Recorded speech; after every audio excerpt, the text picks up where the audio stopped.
Chapter 15. Absalom's Conspiracy.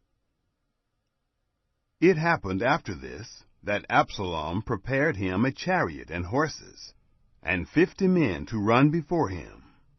Absalom rose up early and stood beside the way of the gate.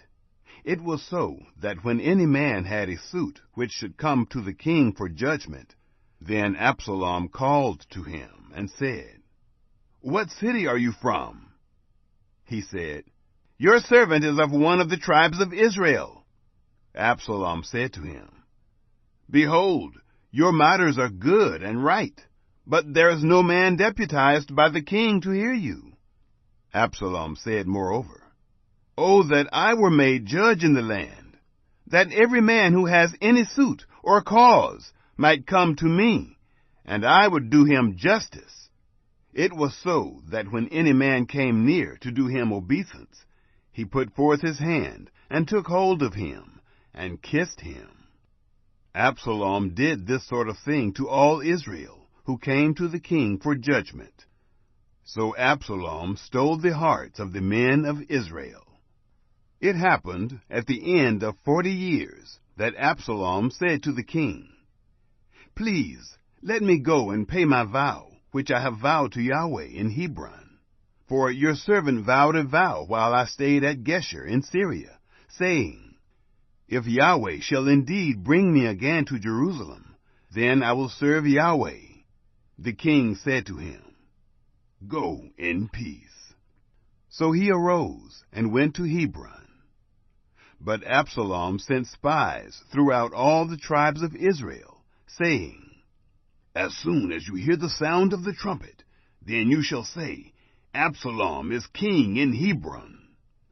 200 men went with Absalom out of Jerusalem, who were invited, and went in their simplicity, and they didn't know anything.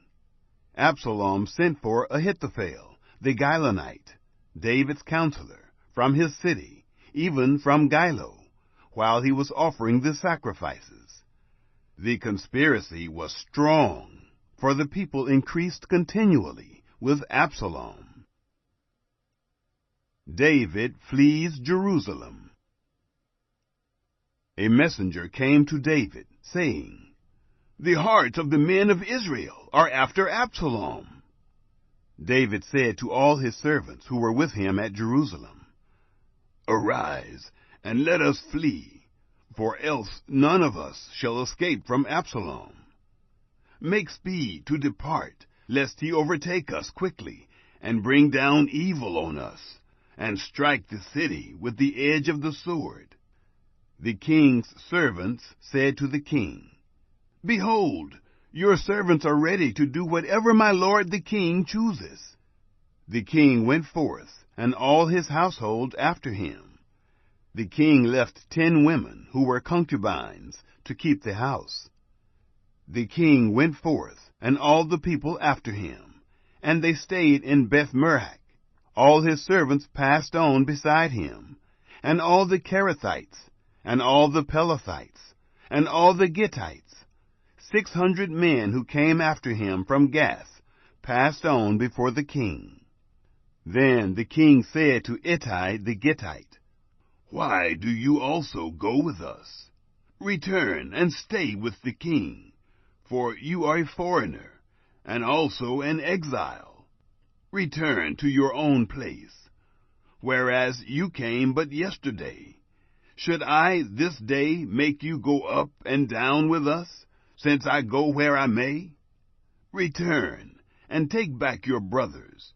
Mercy and truth be with you." Ittai answered the king and said, "As Yahweh lives, and as my lord the king lives, surely in what place my lord the king shall be, whether for death or for life, even there also will your servant be." David said to Ittai, "Go and pass over." Ittai the Gittite passed over, and all his men, and all the little ones who were with him. All the country wept with a loud voice, and all the people passed over. The king also himself passed over the brook Kidron, and all the people passed over, toward the way of the wilderness. Behold, Zadok also came, and all the Levites with him, bearing the ark of the covenant of God. And they set down the ark of God, and Abiathar went up, until all the people finished passing out of the city. The king said to Zadok, "Carry back the ark of God into the city. If I find favor in the eyes of Yahweh, he will bring me again, and show me both it and his habitation. But if he say thus, I have no delight in you, behold, here am I. Let him do to me as seems good to him."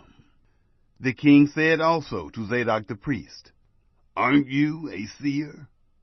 Return into the city in peace, and your 2 sons with you, Ahimaaz your son, and Jonathan the son of Abiathar. Behold, I will stay at the fords of the wilderness, until word comes from you to inform me." Zadok therefore and Abiathar carried the ark of God again to Jerusalem, and they stayed there. David weeps at Mount Olivet. David went up by the ascent of the Mount of Olives, and wept as he went up, and he had his head covered, and went barefoot.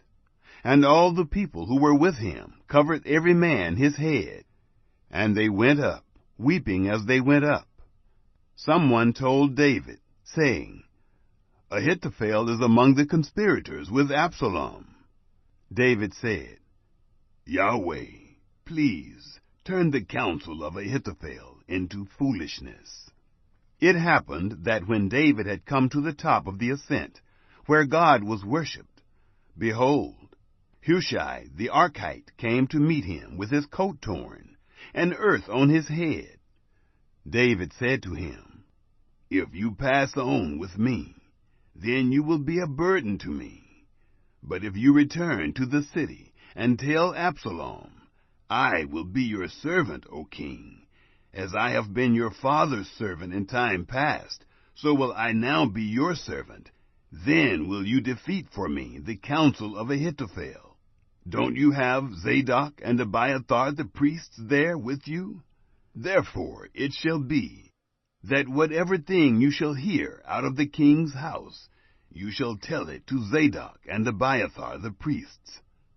Behold, they have there with them their 2 sons, Ahimaaz, Zadok's son, and Jonathan, Abiathar's son, and by them you shall send to me everything that you shall hear." So Hushai, David's friend, came into the city, and Absalom came into Jerusalem.